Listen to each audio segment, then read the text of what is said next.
രാഹുലിന്റെ കാര്യത്തിൽ പിന്നീട് വി.ഡി. സതീശൻ സ്വീകരിച്ച പല കാര്യങ്ങളും ഇപ്പൊ നമുക്കറിയാം. അദ്ദേഹം ഉള്ള സ്ഥലത്ത് പോലും നിൽക്കാത്ത രീതിയിൽ ആ നിലപാട് കടുപ്പിച്ചിരുന്നു വി.ഡി. സതീശൻ എന്നുള്ളതാണ്. ആ തീരുമാനം സക്സസ് ആയി എന്നതുകൂടിയല്ലേ. അങ്ങനെ ഒരു സ്റ്റാർ, അതായത് നിലപാടിൽ ഒരു സ്റ്റാർഡം ഒരു പാർട്ടിയെ സംബന്ധിച്ച് അങ്ങനെ ഉയർത്തിപ്പിടിച്ചു കാണിക്കാവുന്ന ധീരനായ ഒരാൾ എന്നുള്ള രീതിയിൽ കൂടി ആ മൈലേജ് കൂടിയില്ലേ വി.ഡി. സതീശനെ സംബന്ധിച്ച്?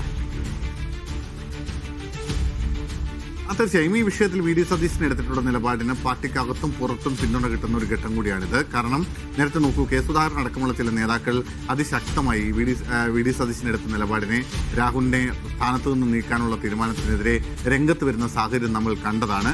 ആ അഭിപ്രായം ഉണ്ടായിരുന്ന, ആ നിലപാടുണ്ടായിരുന്ന നിരവധി നേതാക്കൾ കോൺഗ്രസിൽ ഉണ്ടായിരുന്നു എന്നത് യാഥാർത്ഥ്യമാണ്. പ്രത്യേകിച്ച് ചില യുവ നേതാക്കൾ അടക്കമുള്ള ആളുകൾ ഇത്തരം അമർഷം ഉള്ളിൽ കൊണ്ടടക്കുകയും ചെയ്തിരുന്നു. അതിന്റെ ഭാഗമായിട്ടാണ് ചില ആളുകൾക്കെതിരെ വലിയ തോതിലുള്ള സൈബർ അറ്റാക്ക് ഉണ്ടാകുന്നത്. വി.ഡി. സതീശനെതിരെ പേരെടുത്ത് പറഞ്ഞുകൊണ്ടുള്ള സൈബർ അറ്റാക്ക് ഉണ്ടാകുന്ന സാഹചര്യമുണ്ടായി. അതിനിടയിലാണ് വീണ്ടും രാഹുൽ സജീവമായി കോൺഗ്രസ് രാഷ്ട്രീയത്തിലേക്ക് തിരികെ വരുന്നത്. അവിടെ പാലക്കാട് തെരഞ്ഞെടുപ്പ് പ്രചാരണ പരിപാടികളിലേക്ക് എത്തുന്നത്, അവിടെ പാർട്ടി പരിപാടികളിൽ പങ്കെടുത്തു തുടങ്ങുന്നത്.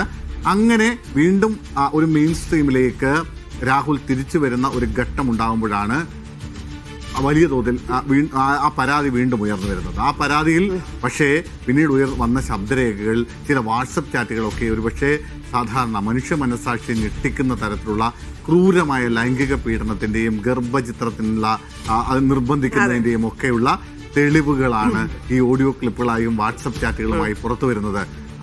അതിനപ്പുറത്തേക്ക് കോൺഗ്രസിനെ സംബന്ധിച്ച് പറഞ്ഞു നിൽക്കാനാവാത്ത, അല്ലെങ്കിൽ സസ്പെൻഷനിലാണ് എന്നൊക്കെ പറയുമ്പോൾ പോലും ഇയാളെ എന്തിനു പേറുന്നു എന്നൊരു ചോദ്യം പൊതു ഇടത്തിൽ നിന്ന് പോലും ഉണ്ടാവുന്ന, മാത്രമല്ല ജനപ്രതിനിധിയാണ്, അങ്ങനെ തൂക്കിയെടുത്ത് പുറത്തിടാനൊക്കെ പറ്റുമോ എന്നുള്ള ഒരു ചോദ്യമൊക്കെ ഉണ്ടായിരുന്നു. പക്ഷെ അതെല്ലാം അവസ്ഥാനത്തിലായി. അങ്ങനെ എടുത്തിടാം, അങ്ങനെ ചെയ്യാൻ സാധിക്കും, നമുക്ക് നിർത്താൻ പറ്റാത്ത ഒരാളാണെങ്കിൽ നമുക്ക് തൂക്കിയെടുത്ത് പുറത്തിടാം, ഇവിടെ നിർത്തേണ്ട ആളല്ല രാഹുൽ മാങ്കൂട്ടത്തിൽ എന്ന് തിരിച്ചറിഞ്ഞ് കോൺഗ്രസ് അത് ചെയ്തിരിക്കുന്നു എന്നുള്ളത്